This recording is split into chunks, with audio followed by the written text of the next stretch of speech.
Welcome into another edition of the Stretch Big podcast. I'm your host, Jacob Bigelow.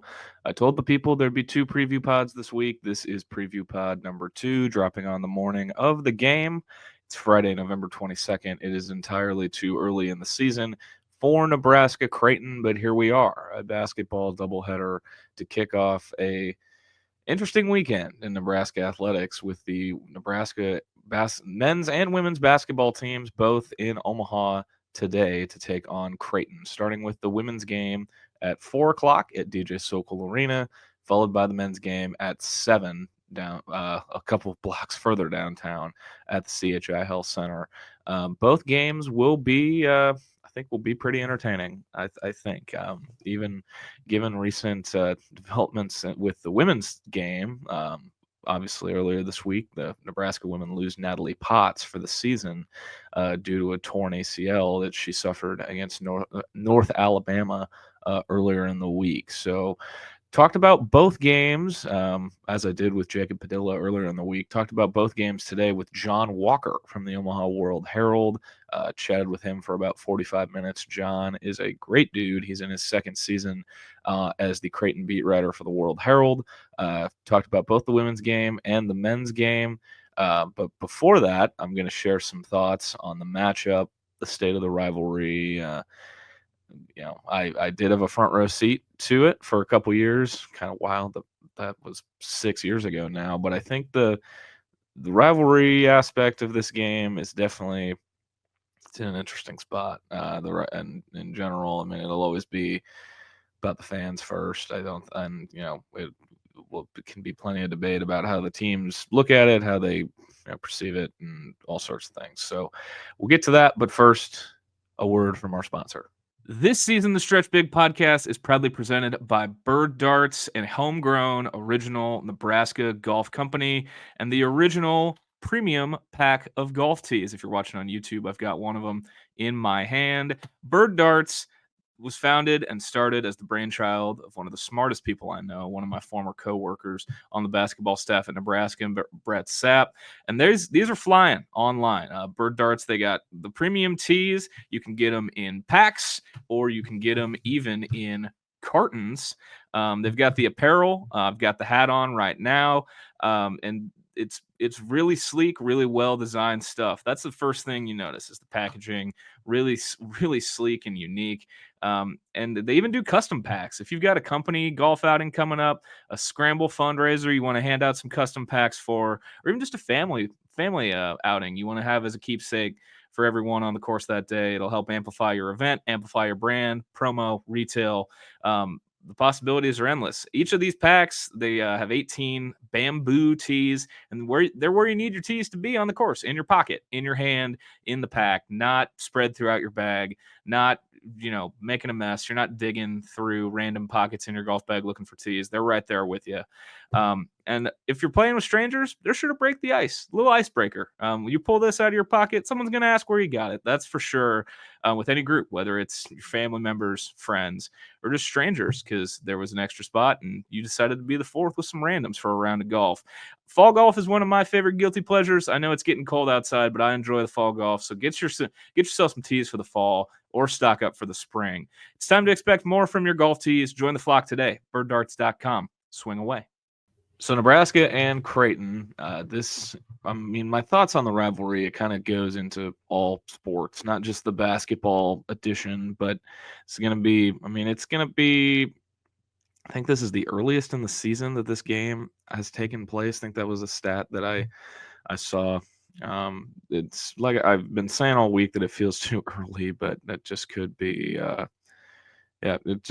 maybe that's just how my brain's wired, that this game should probably be in December. There's been people who have said this should be the first game of the year. I don't believe that one little bit. It's the 58th time, the 58th meeting in the series. Tonight, Creighton holds a 30-27 lead.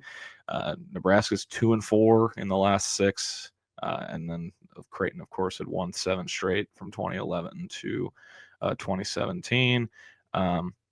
Nebraska hadn't won in the regular season in Omaha since the late 90s, if I remember correctly. After the Sam Griesel win 2 years ago, And this just, Creighton has dominated this series as long as I can remember. I was a part of the end of the 7-year losing streak under Tim Miles. Fred Hoiberg gets his one that 2 years ago with Sam Griesel and co. here in Omaha, and I got asked this question on Twitter by Ben. It was like, is the rivalry as intense as it used to be among the players, given the constant roster turnover in the new transfer portal era of college basketball? I don't think it is. I think it's in a different place now with Fred Hoiberg as the head coach in Nebraska. Greg McDermott's been at Creighton for 15 years. I think he has one to Fred, one to Miles. I want to say he has 3, maybe 4 losses to Nebraska. I think it might be 4, but I think it definitely, the rivalry in basketball. There was a point when I was a manager where members of the coaching staff would repeatedly ask why Nebraska plays the game every year still. And like I said, that was 6+ years ago now. It's in an interesting spot because both teams. It's kind of a football brain thing where there will be people who are watching Nebraska for the first time tonight, and if they lose and they lose ugly, they will assume that the season's over and Nebraska sucks, and there's no way for them to get rebound, and it's a referendum on Fred Hoiberg and the season, and everything is sideways. Everything it's going to be a long season. They lost to Creighton on November 22nd. Nebraska lost by 29 to Creighton last year, finished third in the Big Ten, and made the NCAA tournament for the first time in 10 years. The time before that Nebraska made the NCAA tournament, they also got it handed to them by Creighton. 2 years ago, Nebraska beats Creighton with Sam Griesel, and Fred Hoiberg's job is still in doubt until fairly late in the season. The time before that Nebraska beat Creighton, Tim Miles got fired at the end of the year. A lot of people want to use this game as I'm not trying to downplay rivalries. Rivalries are fun. They're a great part of college sports. They're games where it's ratcheted up the discourse between fan bases. It's fun. It's fun stuff, and this is one of the more fun weeks of the season. Every single year, the back and forth between the fan bases, the whole 9 yards. But it's November. It's college basketball in November. These two teams are still figuring themselves out, their rotations, their new faces. They have proven commodities on both sides. Creighton with Stephen Ashworth and Ryan Kalkbrenner, and Nebraska with Bryce Williams and Juwan Gary. These are old guys. They've been around the block. They're proven, and they're trying. And they've got new faces and returning guys that they're trying to fill in around them. And this game is. It's an early non-conference game for both teams, and it's gonna be like. I think it's going to be a close game. I don't think it's going to be like the classic run-of-the-mill, like Creighton goes on a 27-2 run in the first half, and it's 39-9 or 38-8, or people have the pictures of the scoreboard that they're tweeting out for the next decade. I don't think that's going to happen tonight, but it's just the rivalry and the perspective on this game from fans, especially on the Nebraska side, I think is a little, I don't want to say out of whack, but it is it's the second, if you didn't watch on Sunday and you haven't watched Nebraska yet, this is probably the first time you're going to tune in, and people will make rash, sweeping, assumptions about the ceiling of this team and how good they are and everything based on the result Friday night in Omaha, and it's just, once again, it's too early. It's too early, I tell you. But because like I said, the last two times Nebraska made the NCAA tournament, given they were a decade apart, both years they got it handed to them in this game, and there's an outside, obviously Fred Hoiberg's still the coach, but there's definitely a not so far off alternate timeline where each of the last two times Nebraska won in this series, the coach got fired at the end of the year.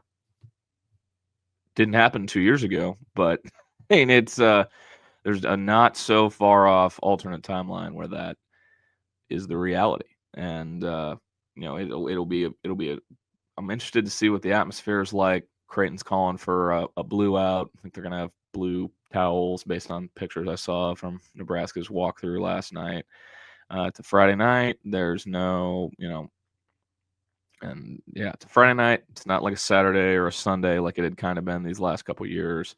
I'm definitely interested to see, the environment, because 2 years ago that was a big part of the game that Nebraska won. It was on a Sunday afternoon, NFL Sunday, pretty sleepy, and I think it will not be sleepy on a Friday night, that's for sure. And it's definitely Creighton's first marquee home game after a bunch of bye games. So I'm intrigued. I'm intrigued by the matchups, as I talked about with Jacob, and you'll hear me talk about again with Jon.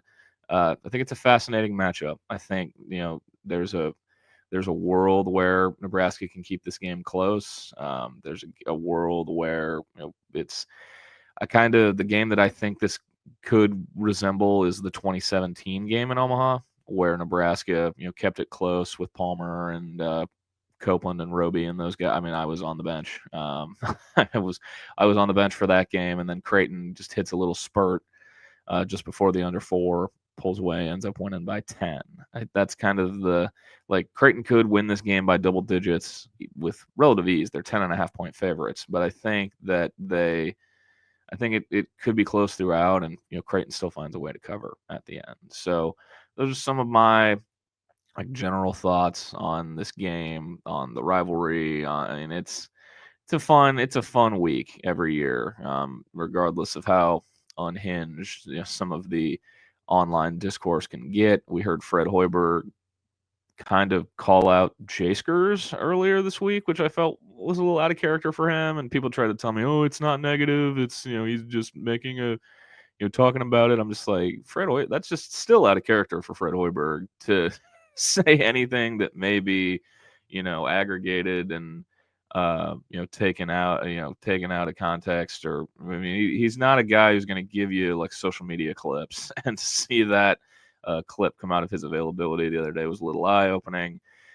Greg McDermott also, gave the quote of, a lot of our boosters support their football program, but they'll be wearing blue on Friday. So that's I'm gonna go find the full clip.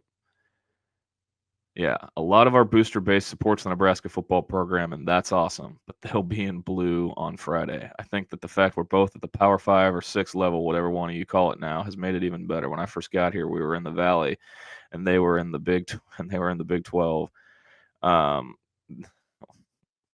We were kind of the little brother at the time, and now that we've elevated our program to the Power 5 level, I think it's great for the state. You have two teams, and like I said, that line is drawn pretty thick. You're either on one side or the other, and that makes it fun. So, I mean, the rivalry is always about the fan bases first and foremost. The overlap between I'm not gonna give a TED talk on J-Skers or fandom. I'm not going to do that. But it was interesting to see the coaches just flat out talk about it this week. Felt like there hadn't been much like J-Sker discourse from the coaches since the Tim Miles era. So that was interesting to me, and talked a little bit about that with Jon as well. So that can be my lead into our second interview guest of the week. As I said, Jon Walker from the Omaha World-Herald, one of the better guys that I've gotten to know in the media sphere, the pride of Northwest Missouri State. He's a proud Bearcat, and he's in his second year covering Creighton for the Omaha World-Herald. So without further ado, here is my podcast chat with Jon Walker from the World-Herald. It is Nebraska Creighton week, even though it feels entirely too damn early. So we decided to do it big this week with not one, but two preview pods. You heard the first one earlier this week, and this one's coming out the day before the doubleheader on Friday. And I'm lucky to be joined by the pride of Northwest Missouri State University. I joked that the football stadium was the house that he built when I was down there this past weekend. He's in his second season covering Creighton for the Omaha World-Herald. Jon Walker is my guest today. Jon, thanks for doing this, man. I appreciate you taking the time. Yeah, man. Thanks for having me on. This is the stretch big debut, and I'm anything but a stretch big. So I'm enthralled to be here, man. Thanks for having me, Jacob. Hey, I think you're a scrappy, savvy point guard though. Like no one Yeah, wants to yeah. see you. No one wants to see you like picking them up full court. Like you can play some scrappy defense, I believe. Yeah, I've got asthma, so I don't know about the full court pickup. I don't know about the full court pickup, but man, once you cross the timeline, I'm in your pocket. Yeah, no, I could see you being like a slap the Yeah, why floor not? Why defender. not? I could see it for sure. That Why not? that yeah, that Ben McCollum defense, man. That Ben McCollum defense. That I can see it for sure. So like I said, it's your second year on the beat. You came from you covered Oklahoma State before this, right? And then Yep. so this is your second year around here. Some people may not be familiar with you, and I kind of have a running. I don't want to say it's a bit, but for people who I think maybe are like maybe unfamiliar to the listening audience, I ask for like the basketball origin story of sorts, like your Okay. background, what made you like get into either journalism or basketball or both. So I know you're originally a St. Joe guy, Northwest Missouri State grad, but what's a little further background on the Jon Walker story? Yeah, no, so I actually played basketball starting in like third grade. We had a team that like nobody wanted to coach essentially because the other schools in the city were like really good. And so we had a team that nobody wanted to coach. And one of my teammates' moms coached our team, Karen Planoff. God bless her heart. And she was in way over her head. We were in way over our head. And that was my introduction to basketball, organized basketball, aside from just pickup, right? And then, I played all the way through middle school. And then you probably can't tell with me sitting down here on this video, I am all of 5'4". And so I'm a tiny thing, man. And so, thankfully, I wasn't one of those people who like tries to hang on to that for too long. And so I got to high school and I was like, yeah, probably not going to keep playing basketball. And so now I stopped. I played football, from third grade till I graduated too. And so I just played football. And I didn't really have anything to do in the winter other than lift and get ready for football season to come around. And so I think my junior year of high school, I went to the AD and I was like, what do I have to do to help basketball? And they're like, we don't really have anything for you. And I was like, okay, no problem. And so then at the time, my dream was to be a play-by-play guy. And so I bought my own laptop and bought my own mic and, hotspot and you name it, all the software. And I would travel to basketball games, do home ones too, obviously, but I would travel to basketball games and just call the games, just me, a 17-year-old. hmm And then, long story short, did that my senior year too. Get to Northwest Missouri State. Again, I wanted to be a play-by-play guy, and so I was in TV class my freshman year. Well, the TV station did not have any funding outside of like equipment, but certainly not enough to like send us places. And shout out Ben McCollum, because the Bearcats went undefeated that year and won the national championship. Well, the TV station didn't have money to send me to Evansville, Indiana for the national championship. So I had to ride with the newspaper guys, Andrew Wegley, who works at the Lincoln Journal Star, and Tucker Franklin, who now works at Kansas City Sports Network. And I think maybe 10 minutes into that drive, they said, our goal by the end of this week is to get you to write for the paper, the campus paper. And I said, deal. Like Wow. that was it. And so, I did TV stuff in Evansville, and we got back and I wrote for the campus paper the last 2-3 weeks of the semester. And here I am now, man. So that's kind of the basketball origin story. That's how I got into it. Loved it ever since. It was super easy to love basketball when I was so fortunate to cover good basketball at Northwest. Mm-hmm. 3 straight national championships. Only one of 2 teams to ever do that in Division II, if I remember right. And it would have been a 4th if COVID hadn't happened. They were a 1-loss team, number 1 team in the country heading into regionals when COVID shut everything down. So I was super fortunate. It was really just kind of a perfect storm of, not to be cliche, but when hard work meets opportunity, Absolutely, man. Sometimes you just need to get a little lucky, and thankfully I did. Yeah, that's really cool, man. I did not know that. Yeah, shout out to our mutual friend and my slow pitch softball teammate Andrew Wigley for playing a part in that story. That's pretty cool. That's awesome, man. Thank you for sharing that. I mean, I can relate to that in terms of like falling in love with basketball from being around it. My freshman year of high school was the 4th straight state championship for my high school. It was their 7th in 8 years, and I got to high school and I'd never really been a basketball guy. I mean, look at me, like I wasn't playing, like I don't exactly have the basketball like look.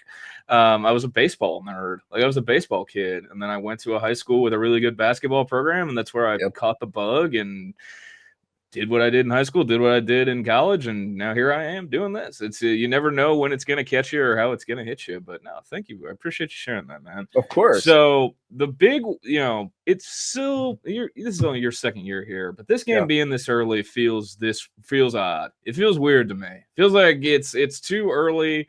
I joked on my pod earlier this week that I feel like it should be on whatever day Marquette, Wisconsin is.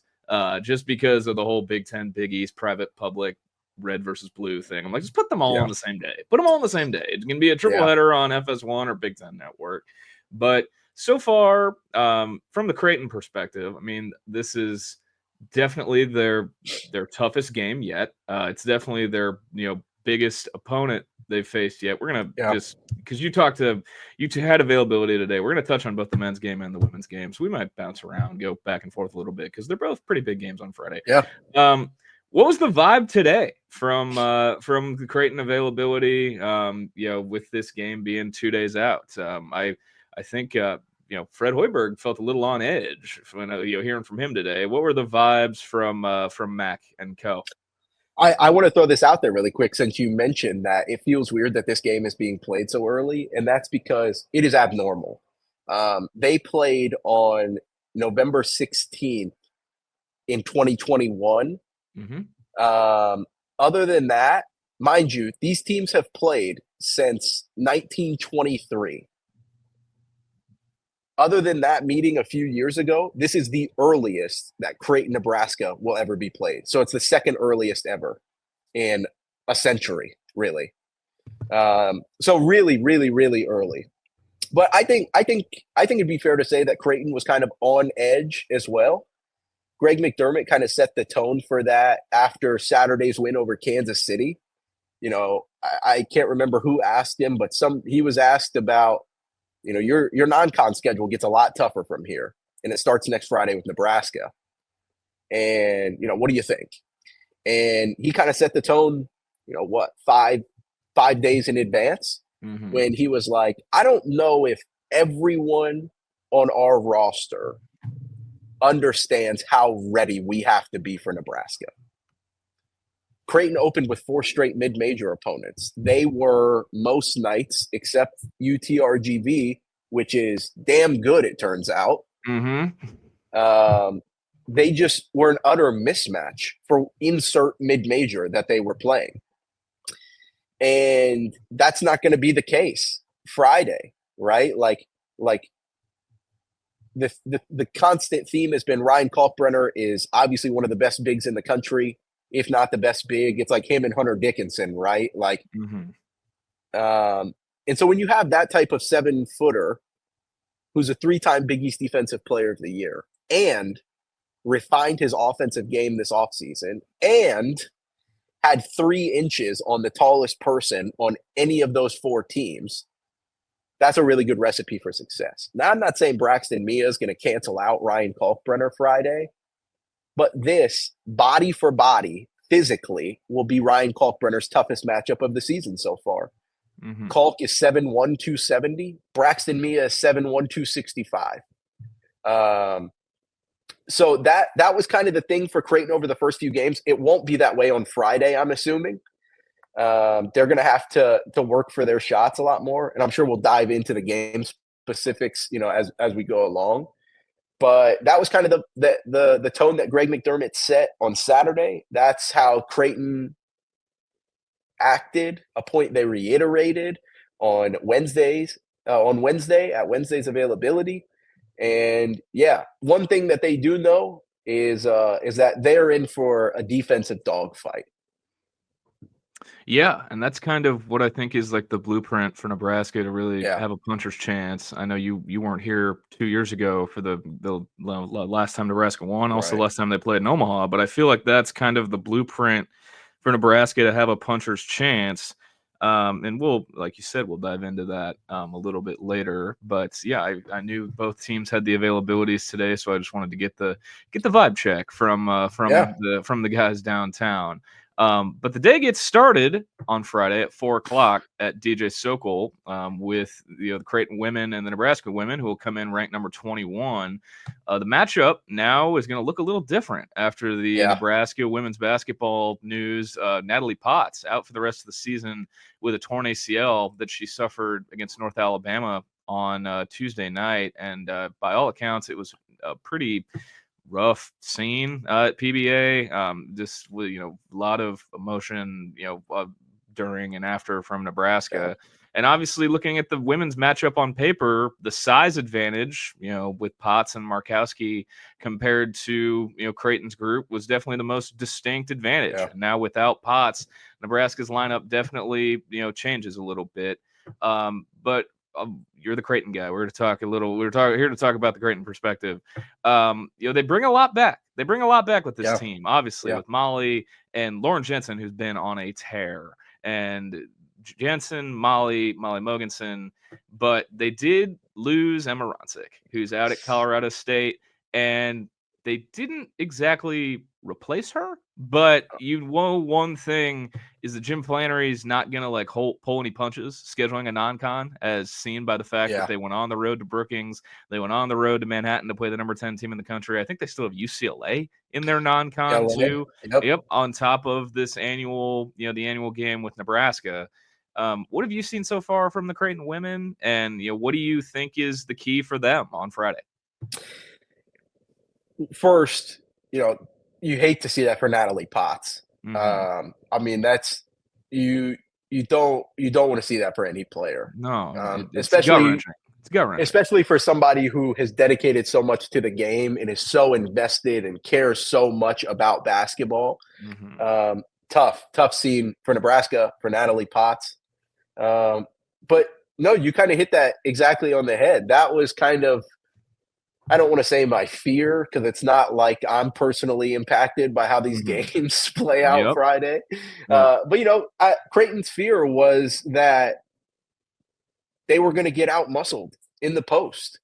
That's what happens when you lose Emma Ronsick. And there's no animosity there. She went to Colorado State to go play with her sister for her final year of eligibility. But the fact of the matter is Emma Ronsick was the Mountain West preseason player of the year. Yep. Like a really, really, really impactful player. And so, yes, Creighton brought back, Jamie Horan and Lauren Jensen and Morgan Molly and Molly Mogensen. Am I missing one? No, I don't think so. I don't think so. That's the core. That's the core group, really.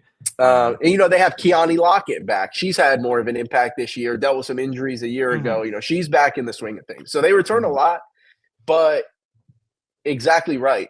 They brought 2 kind of portal bigs in, both Division II transfers. There's nothing wrong with a Division II transfer as a Division II guy.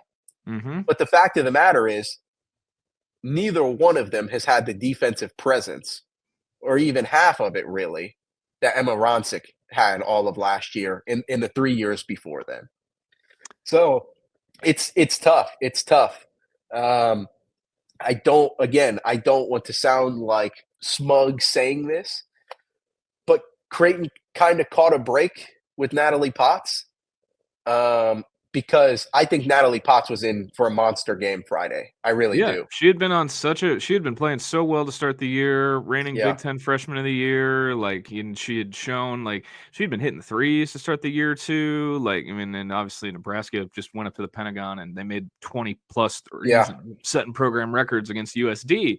But you can't understate the impact of losing the reigning conference freshman of the year. Obviously, you're, and like you said, we're not personally impacted by these results, but it's gut wrenching to see, a player that was on the trajectory that she was for this season to, go down with an injury and, miss the rest of the year. And it's going to impact Nebraska, not just on Friday, but the rest of the way.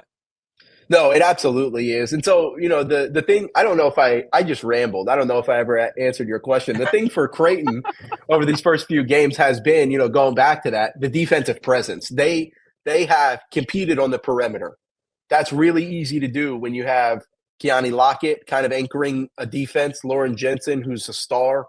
Morgan Molly is a really good 4, but she struggled to defend taller, bigger 5s. Because it's just a personnel mismatch some nights.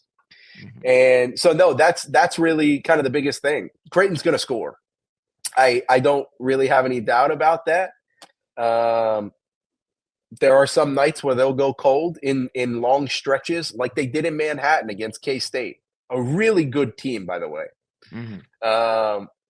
But that's kind of what it boils down to when it comes to Creighton, the Creighton women.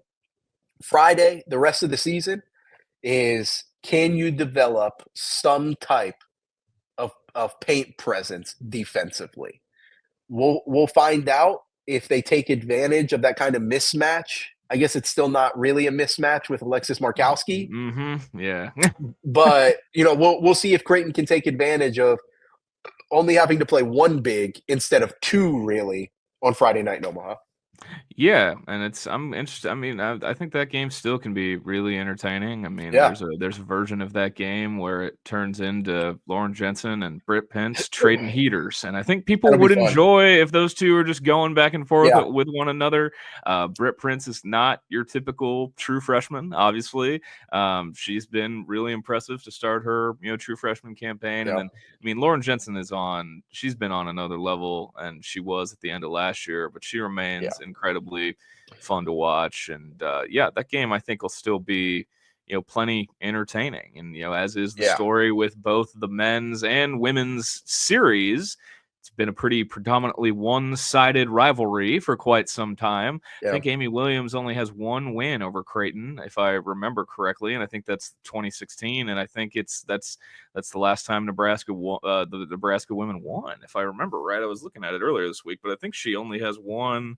Maybe 2, but and then it's a common theme between this week and these rivalries. But it'll be I'm interested to see. Obviously, like we said, you can't understate the impact of Potts being absent, but Nebraska has kind of used depth to their advantage. They add a player as good as Petra Bozan as late as they did in the process, and that is a steal and then some.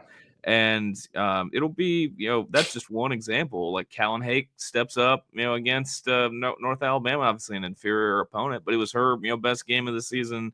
And they brought a lot back from a team that, won a game in the NCAA tournament. So, you can't, sorry, Nebraska women's basketball fans, I forgot that they won the 21-22 game. Before that, they hadn't won since 2015, I think. Yep, 2015. So 2015. 2015 and 2021 are the last 2 Nebraska women's wins in the series.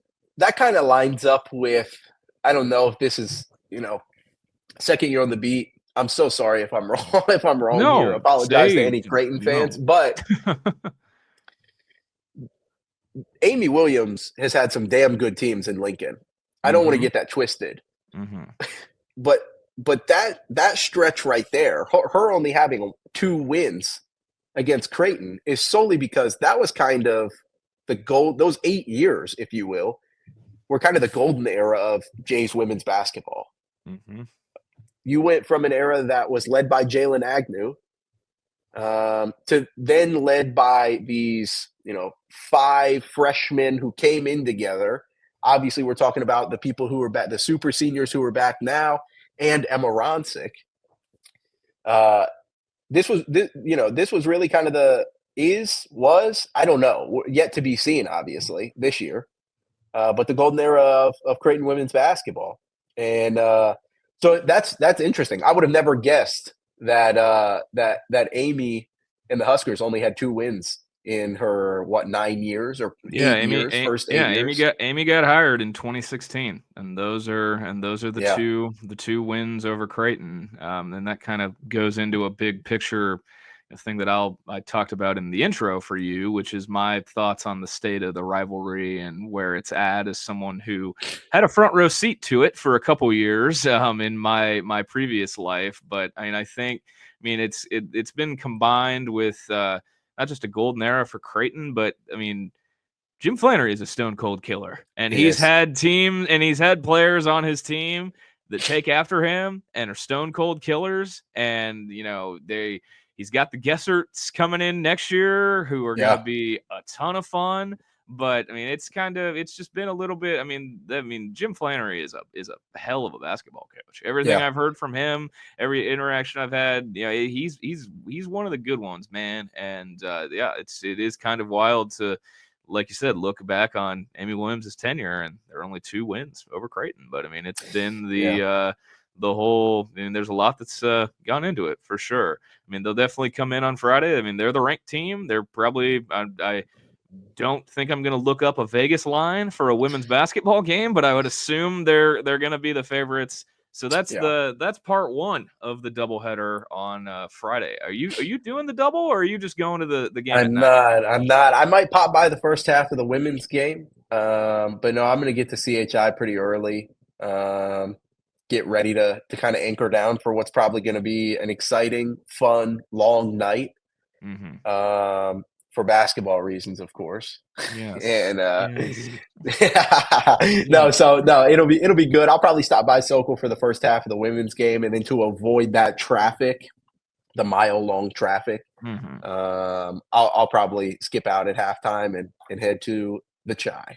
And head to the Chai for the nightcap, 7 o'clock, FS1.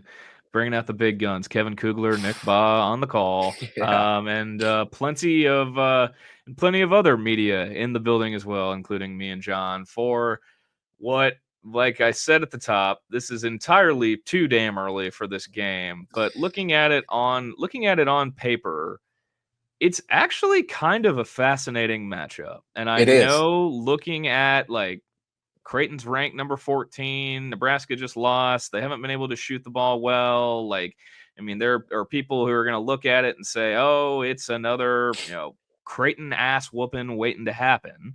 And is there, there's a scenario where it plays out that way, I think, but I don't think it's sure. There's plenty of scenarios. This is basketball we're talking about, but looking at it on paper, is there a matchup, or is there a stat, or is what, when you look at the matchup, top to bottom between Creighton and Nebraska, what's the first thing that jumps out at you? So I'll say, from today's availability, the thing that stuck out to Creighton, that was Greg McDermott, Stephen Ashworth, and Jason Green, was Nebraska's defense. I think anybody who's watched the Huskers so far this season has witnessed that that's where they're going to hang their hat this season. And they just haven't hit shots. They've got good ones. They've got open looks. They just haven't hit shots. So they've had to really anchor down on the defensive end. That's what kind of got them back into the game against St. Mary's. Home crowd at a neutral site obviously helped, but that defense was damn good. But aside from that, I guess it kind of goes with that. Which one of these teams is going to hit shots? It sounds so simplistic, right? But this is a Creighton team that lit up Nebraska a year ago from three and defensively. I don't know if the Jays match up physically as well defensively as they did a year ago. Ryan Kalkbrenner and Braxton Mia. Here's kind of defensively for Creighton, where the game is decided, and then I'll kind of throw an offensive tidbit out here. Mm-hmm. Ryan Kalkbrenner and Braxton Mia are both 7'1". They're going to cancel each other out. In terms of height, we're talking height and length here. Isaac Trout and Berke Buchtengel, they're going to cancel each other out. They're both 6'10". And then you look at the 1 through 3 for Creighton. That's Pop Isaac, Stephen Ashworth, Jemiah Neal. For Nebraska, that's Raleigh Wooster, Jawan Gary, and Bryce Williams. And it's not going to sound like much, but any ball knowers listening to this will know that it's a pretty big difference in basketball. So the 1 through 3, Creighton's average height is 6'2" and a third. Nebraska's average height is 6'5" and a half. So that defensively for Creighton is going to be the thing. I'm assuming Fred Hoiberg is going to try and get switches where 6'6" Bryce Williams, 6'7" Bryce Williams is on Pop Isaacs, is on Stephen Ashworth. They're 6'2" and 6 foot respectively. That would be the plan. So then in Creighton's hands, it goes to, okay, can you stop that? Can you physically match up with that? And then, Greg McDermott said, well, we have the speed. If they're bigger, we have speed. We built this team with speed. And so that'll be what Creighton uses to try and recover. Offensively, sorry to ramble, long meandering point. That's okay, John. That's okay. Creighton has to hit threes. I think we all know, anybody who's watched Ryan Kalkbrenner play in these I-80 games, Fred Hoiberg's going to double the mess out of him. Oh, yeah. They're gonna crash Ryan Kalkbrenner. Absolutely, positively. Maybe it'll look a little different because they have a 7-1 body for body matchup this year. Talent, big discrepancy, IMO. Body for body, they have it. Nebraska has that. They didn't have it last year with Rink Mast. I cannot even remember who took it to Ryan Kalkbrenner, undersized center. Derek Walker. When Ryan Kalkbrenner had mono, people will gladly remind you Ryan Kalkbrenner had mono. But yes, Derek Walker did kind of take it right at him 2 years ago. And so it'll be different than any matchup that Nebraska has had defensively on Ryan Kalkbrenner. But I do know that they're not going to let him just get free runs at the rim. His first paint touch in last year's game didn't come until the 10-minute mark of the first half. That's by design. And so Creighton's going to have to hit threes because the kickouts are going to be there. Where it gets interesting is any other year you'd say, oh, Creighton has to hit threes? No problem. The Jays are shooting 31.5% from deep through the first 4 games of this year. This is an offense that's got open looks. This is an offense that is going to have open looks Friday. Can the Jays make them? That's kind of what it boils down to. We saw, 2 years ago when Creighton missed shots and Nebraska made it a messy, gritty, grinded out game. That's how the Huskers won. Yeah. Last year, they tried to slow it down, tried to hang their hat on defense, and Creighton just got them all out of rotation, and the Jays made shots. Baylor Shireman had 29 and made 6 threes. So those are the two things that it boils down to. How does Creighton match up defensively 1 through 3? Is that a bigger lineup for Greg McDermott? I don't know. We'll see Friday. And then the Jays have to hit their threes when they get open looks. Yeah, when I look at Creighton, I kind of think back to something Max said after the game last year, where he, they kind of got asked about how many shots Nebraska missed, and he kind of like tongue in cheek was like, the guys who took threes, we were fine with those guys taking threes. When I look at this Creighton team, if I'm Fred Hoiberg, I kind of think there are some guys who, if they end up with the ball in their hand and they're taking shots, you're okay. And you're okay with it. Like, and if they go in, good for them. But Sure. there are some guys on the roster. I mean, and obviously, Ashworth is shooting like 41%. He's been their best Dude, three-point shooter. he's shooting like 44 and a half. Yeah, It's 44 and a half. ridiculous. He's ridiculous. He's the top of the scouting report from beyond the arc for sure.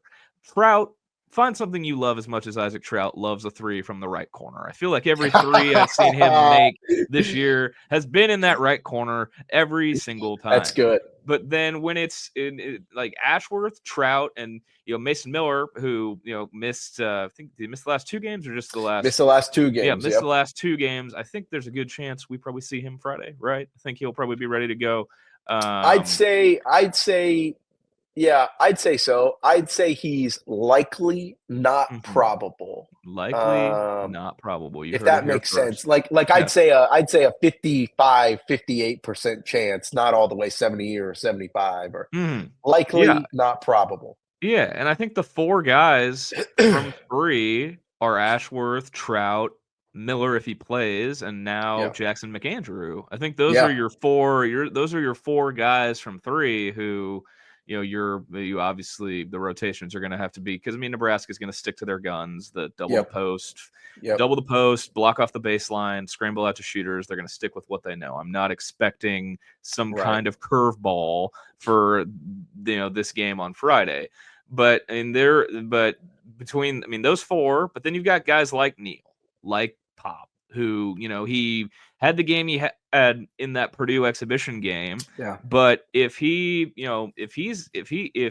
Pop Isaacs is taking threes, I don't think Fred Hoiberg's like he's the 2 guys I was alluding to are Neal and Pop, like in the starting lineup. Like if you're Nebraska, those are the 2 guys that you're hoping the ball ends up in the hands of, and it just becomes a gamble and odds and math, and I don't think either of us are probably pretty good at math. That's why we're doing this, and that's why we're not coaches. So that's kind of that's just what that's what it looks like to me on paper. I think that the Nebraska side is gonna want to make it a street fight, and I feel like this has become it's just your second beat. You're on the beat with Creighton, but it's kind of the old, feels like it's every team that, wants to match up with them or wants to beat them. It's like, we got to bring the fight to them. We got to be physical. We got to, make it tough. Seton Hall, St. John's, the teams like that in the Big East who are like, if you want to beat Creighton, you got to,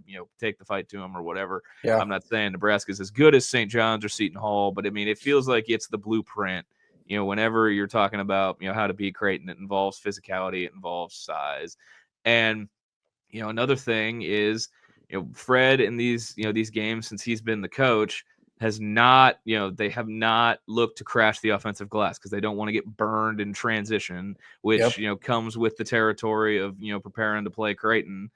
And this Creighton team, I think, is kind of vulnerable on the offensive glass, but at the same time, they're really fast. So you have to it all becomes a high level gamble, because we talked about, the mismatch with Williams and Gary, defensively. How about on the glass? How about on the glass? Like if Jemiah Neal's guarding Bryce Williams, who's keeping Juwan Gary from crashing the offensive boards? This is a guy who I watched have 11 offensive rebounds in a game less than a year ago against Kansas State. Like and I'm not, this is why I'm not a coach. Like I look at this matchup and I'm just like, don't send everybody, but you've got guys who can, go crash the glass if you're Nebraska looking at it. But I think it's definitely more intriguing of a matchup than if you're a box score watcher or this is your first time watching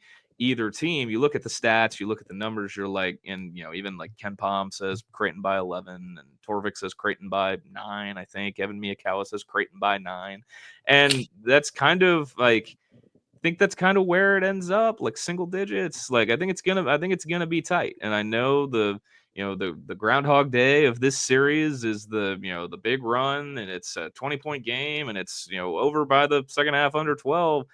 I don't think that's how this game's going to go. And that is in no way me saying Nebraska is going to win or has a shot to win or anything like that. That's not anything, but just looking at the matchups, looking at the personnel. I mean, I think and it plays into it being this early in the year. Yeah. Like Creighton going from playing FDU and Houston Christian to playing Nebraska. I mean, it's, there could be some stretches where it's ugly basketball for both teams.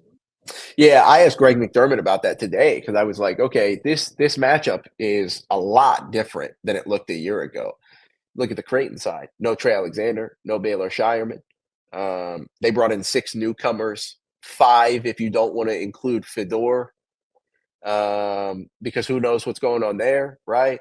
And the international Nebraska, man of mystery, Fedor Zugic. The international, the most interesting man in Montenegro, Fedor Zugic.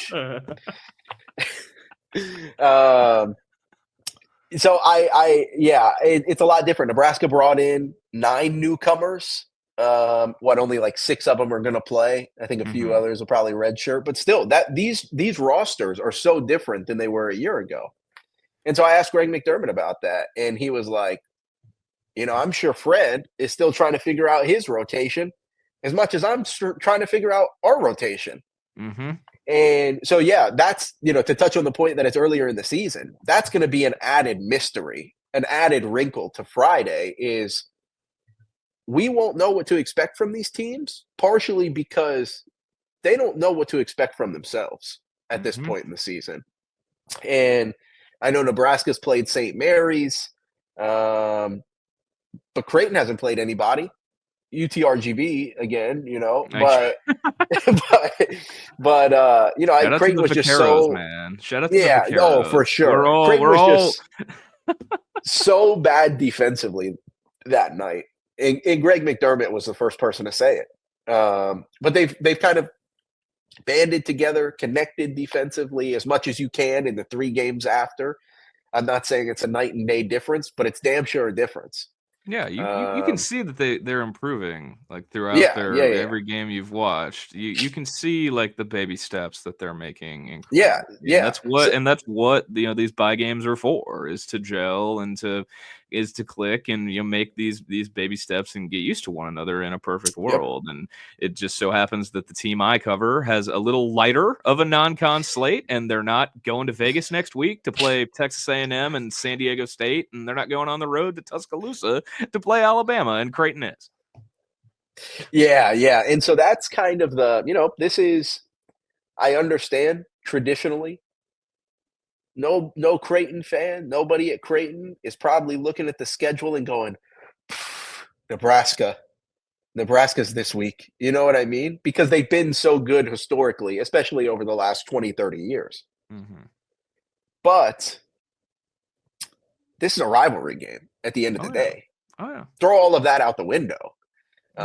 You're going to have games where a team walks into the other's arena and wins by 29 points. And it's just like you're going to have loss of the season. Yep. Just like you're going to have teams, or you're going to have games where one of the preseason top 15 teams in the country walks into an opponent, or has a rival walk into their arena and leave with a win. So throw everything out the window as far as expectations go. Mm-hmm. But that's kind of the fun in these games, really. And so it's a bigger mystery for Creighton because they haven't really been tested so far. Nebraska, again, kind of has with a quality St. Mary's. But this is really Creighton's first real test of the season. And they need to know where they stand. And we'll get a really good idea of where they stand on Friday before they head to Vegas and face 3 NCAA tournament teams from last season, depending on who they get in that third game, but at least 2.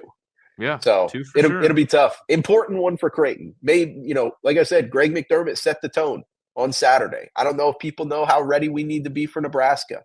We'll find out how ready they are on Friday. Definitely, man. And I knew this week was gonna feel a little different. And then Fred Hoiberg, who doesn't really say much. He's always gonna be I think the world of this coach. I think the world of the program. When he slipped in the J-Sker thing today, I was like, Oh, well, I was like, all right, like that seems a little out of character for Fred to like just Yeah. slide that one in, like when he's, kind of, I don't want to say there was like tension, but I mean, you can tell when he's like feeling it. And I said he was on edge a little bit. I mean, he, talked about really gave some good answers on Creighton and their offense and how it's Yeah. more conceptual and not schematic. And like, if you're a basketball sicko like me, go listen to what Fred Hoiberg said today about Creighton, because you'll definitely learn a thing or two. But when he threw that in, I was just like, Yeah. "Oh, this week is really going to be different, huh?" Because Yeah.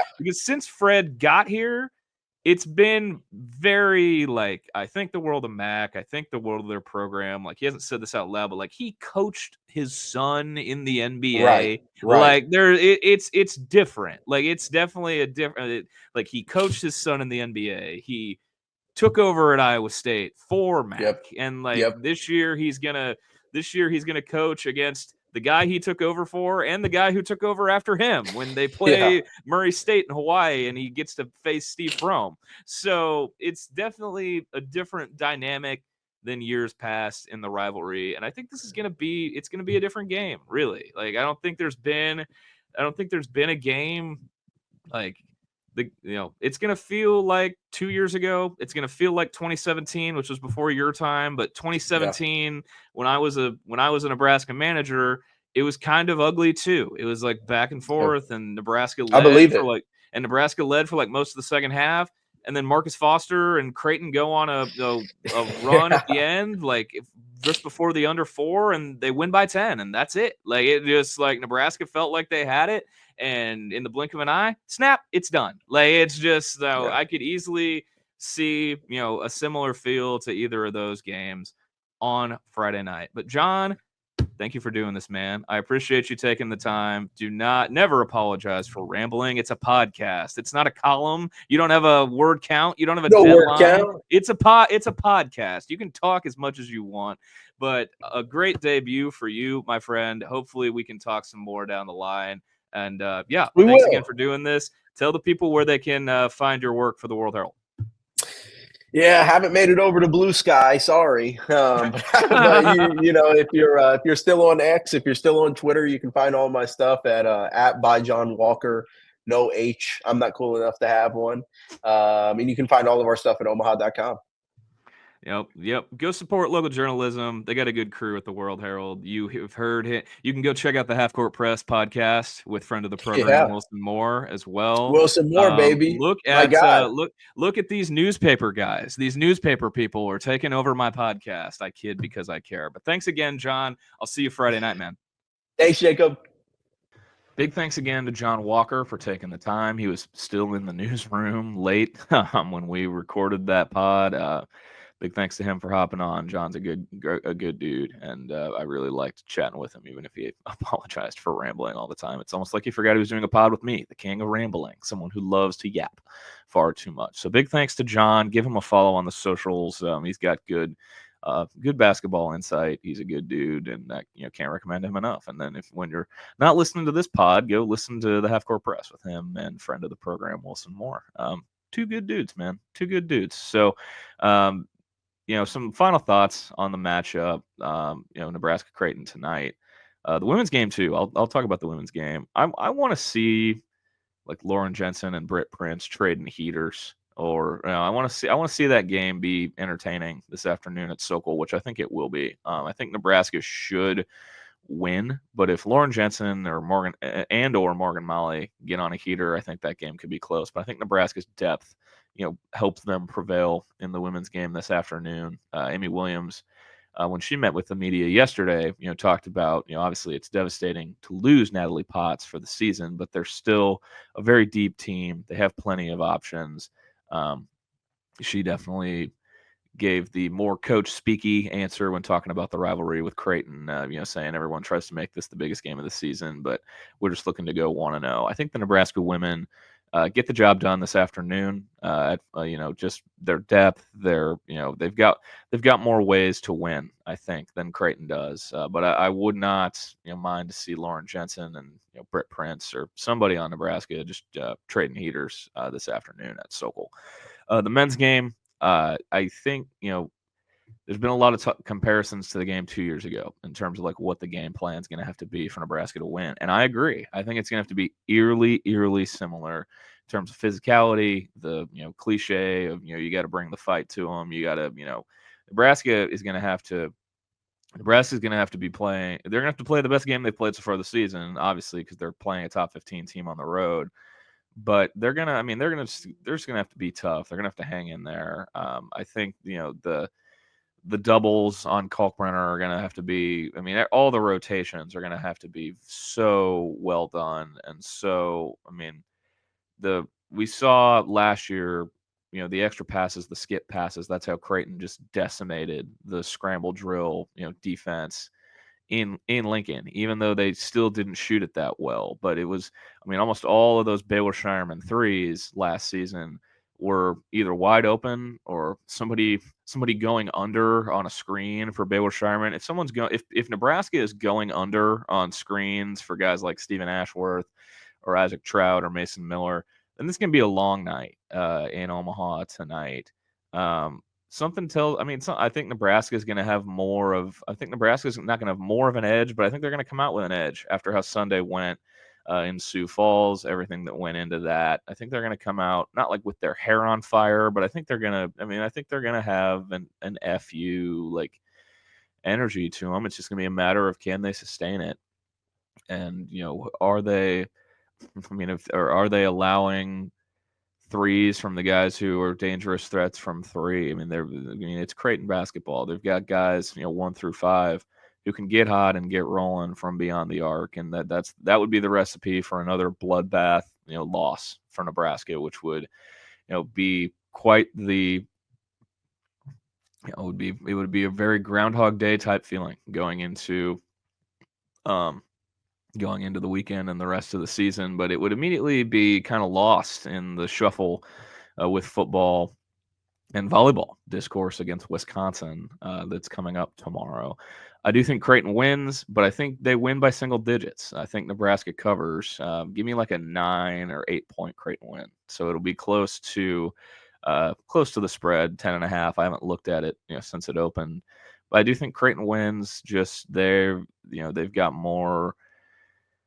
I mean, their best with Ashworth and Kalkbrenner is better than the best we've seen from Nebraska. Because if Bryce Williams is not, if Bryce Williams is not on his A game tonight, I don't know where the offense comes from for Nebraska. I really don't. And I'm interested to see if Nebraska is crashing the boards or sending anyone to crash, because they usually send everybody back so they don't get burnt in transition. But I think that may be the gamble that keeps Nebraska in the game, is if they decide to send guys to crash the glass. Will they make the gamble? I don't know. I would lean toward no. But if they do, I think that may be what keeps Nebraska in the game. So I think the Nebraska basketball teams go 1-1 today. I think the women win. I think the men lose. But big thanks to everyone who's tuned in this week for the preview pods. Big thanks to Jacob Padilla and Jon Walker for joining me. You can tune in after the game for After Nebraska Ball on the I-80 Club or Husker Max YouTube channels with Jack Mitchell, Caleb Henry, and myself after the game. No matter how it goes, I'll be in the hockey press box at the CHI Health Center, joining in with those guys to talk about this evening's game. If this is the first time you're tuning into the show, leave a review, follow, subscribe, tell a friend. This was a fun week of shows. I'm not going to do 2 pods a week about one game many times this year, but it is Nebraska Creighton after all, so we decided to do it big a little bit. You can follow the show on the app formerly known as Twitter at StretchBigPod. You can follow me on there at Jacob A. Bigelow. You can search Jacob Bigelow on Blue Sky. If you're on Blue Sky, I'm on Blue Sky. That Blue Sky's wild. It's a fun time, though. I enjoy it over there. You can email the show, stretchbigpodcast@gmail.com. My DMs are pretty open. Anyone, I've got a laundry list of Twitter questions that I haven't gotten to yet. I mentioned Ben's question earlier in the show.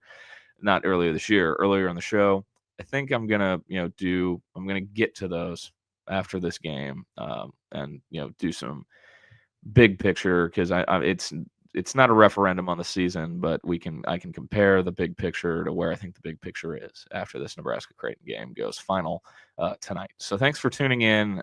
We'll have a post game at some point. You'll have after Nebraska ball if you want the immediate post game reaction, and then obviously dependent on the result, we'll see how soon we get a post game up on this feed. It'll be a couple days because Nebraska does not play again until the night before Thanksgiving against South Dakota in Lincoln. So until then, be sure to tell somebody you love them, and I'll talk to you all again soon.